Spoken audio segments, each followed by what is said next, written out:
Hi, and welcome to AAHPO's American Armenian Health Professional Organization's TV Health Program.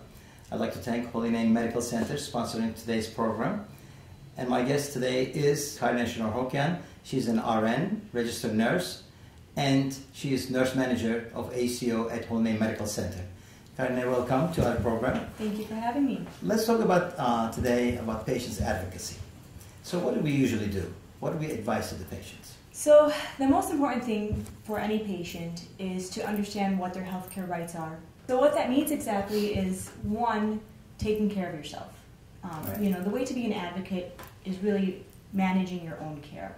So finding a primary care physician. So that's the really most important. That's the most important. Finding a primary care physician is going to be an orchestra chef for you, to And guide you in every way. Exactly. And not just having a primary care physician to say, oh, this is my doctor, but to actually physically go. Right. So every year, going at least once a year, even if you're feeling great, for a general checkup, making sure you're getting your blood, your blood work done.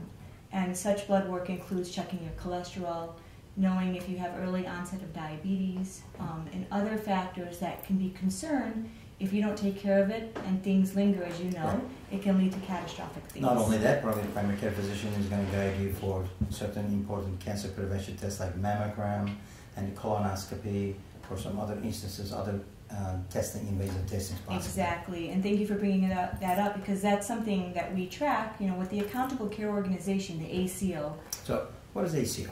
And that's exactly what it is. It's an accountable care organization. So it was developed by the Centers for Medicare and Medicaid Services, by CMS, to really look at patients that are in our elderly, age range population. So once you obtain Medicare, which is typically 65, unless you have a disability or something else that would lead you to obtain Medicare beforehand, right, prior to that, really optimizing your health care. What does that mean when we say optimize health care?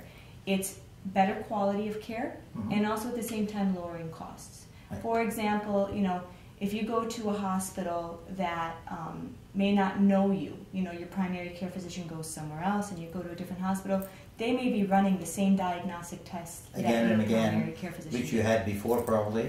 What the ACO tries to do, and Holy Name is fortunate to be an ACO, it's really, in the tri-state area, there are about 30 ACOs, whether they're affiliated through hospitals or through doctor practices. But usually ACO contains the hospitals and the doctors. Hospitals and doctors working together. Right. That's the goal. We're trying to achieve optimal care.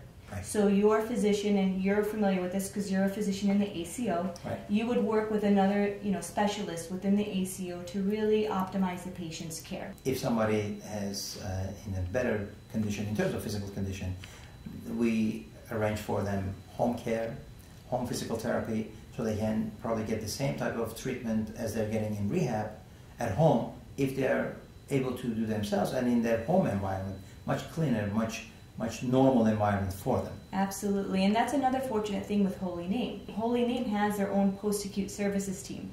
So we employ our own visiting nurses, our physical therapists, those individuals that be physically going into the home to see you once you're discharged. As a matter of fact, they are directly contacted with the Yes. physicians too, because let's say I always get a call from a nurse or physical therapist or home care person that visiting the patient. They call us, they go over with the medication with us, they want to make sure that it's not redundancy, is not there, they want to make sure the patient is doing okay, and then we advise them what to do if necessary. Care will be continuously and much easier and less costly.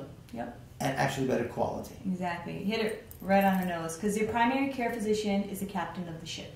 They are the ones, making the calls and determining the best care for their patients. Of course, in an emergency, you go to the closest hospital. Absolutely. But when it's something where you know where your primary care physician is, that's where you want to be, And one last thing, if we have some time to talk about it, is advanced care planning, advanced directives, knowing what your family's wishes. That's another very key important factor.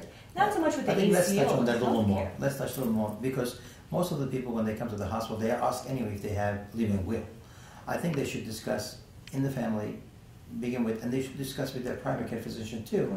And that when in an emergency situation, that this physician knows what exactly patient's desires and wishes are, and when the time comes really that things are not going well, and what to do. Because most of the time, family members might not be able to make the decision at that last moment. Most of the time, there might be difficulty at home to bring up this topic. Of course. So it is always easier when they come to primary care office and then open a topic or ask the physician to open a topic for family members. I think will be much easier. We come from a culture where we've survived.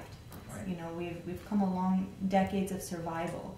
And I think, you know, end of life is difficult in our culture because we don't want to see anybody pass on. You know, we're a very proud culture. So it's hard sometimes, but sometimes it's important to understand that there is suffering involved when we don't talk about end-of-life measures early on.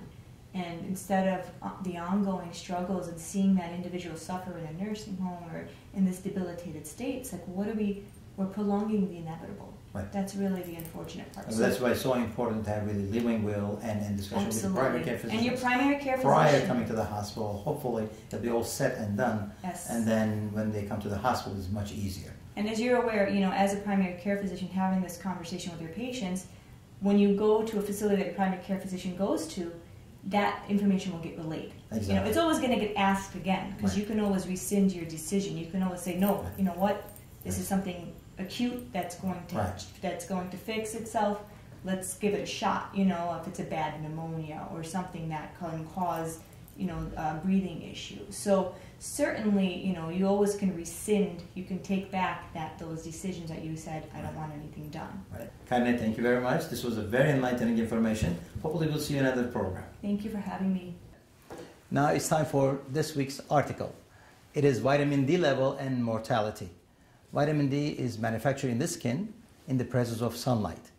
Vitamin D deficiency has been associated with osteoporosis-related fractures, cardiovascular disease, cancer, diabetes, lung disease, and all cause of mortality.